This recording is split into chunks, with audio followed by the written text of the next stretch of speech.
আসবো।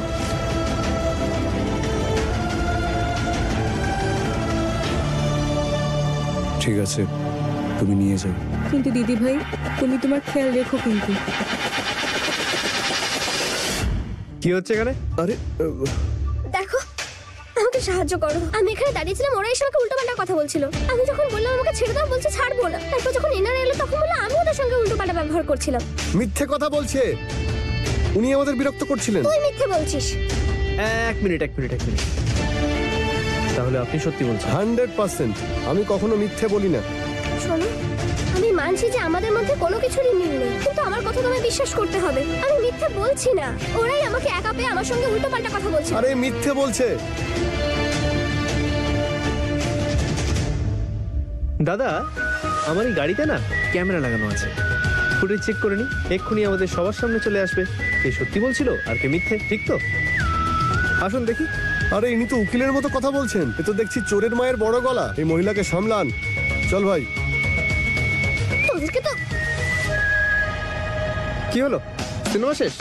যান নিজের কাজ করুন। হ্যাঁ ভাই, আজকাল তো মেয়েরাই ছেলেদের বিরক্ত করছে আর অপবাদ দিচ্ছে ছেলেদের ওপর। এখন শুধু মেয়েরাই ঠিক। হ্যাঁ, চলো এখান থেকে। আর আপনি আমাকে থ্যাংক ইউ বলার দরকার নেই। সেদিন আপনি আমার মায়ের হাতটা চুরি হওয়া থেকে বাঁচিয়েছিলেন, আজ আমি আপনাকে বাঁচিয়ে দিলাম। তো আমাদের মধ্যে যেটা ঋণ ছিল সেটা শোধ করব। ঠিক আছে, চলুন। ড্রাইভারকে ফোন করছি যাতে অন্য একটা গাড়ি নিয়ে আসে। হেঁটে ওখানে যেতে হবে। আসুন।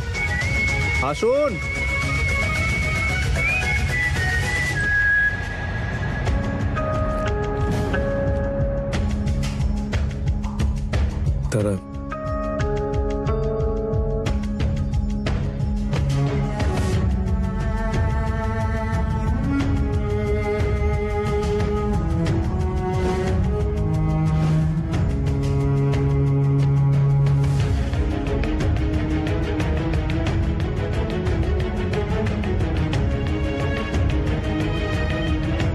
কিছুক্ষণ আমার কাছে বসো না।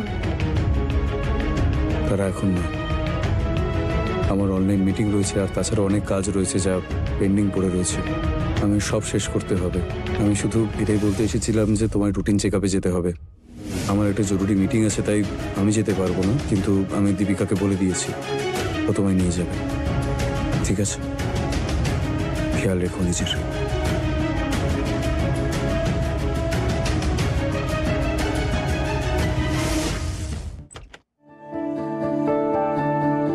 শোভনবাবুর বন্ধুদের জন্য সব রকম খাবার বানানো হয়ে গেছে। ওনার কথা মতো গাজরের হালুয়াও বানিয়ে দিয়েছি। শুধু একটু ঠান্ডা হয়ে যাক, ওপর থেকে কাজু কিশমিশ দিয়ে দেবো।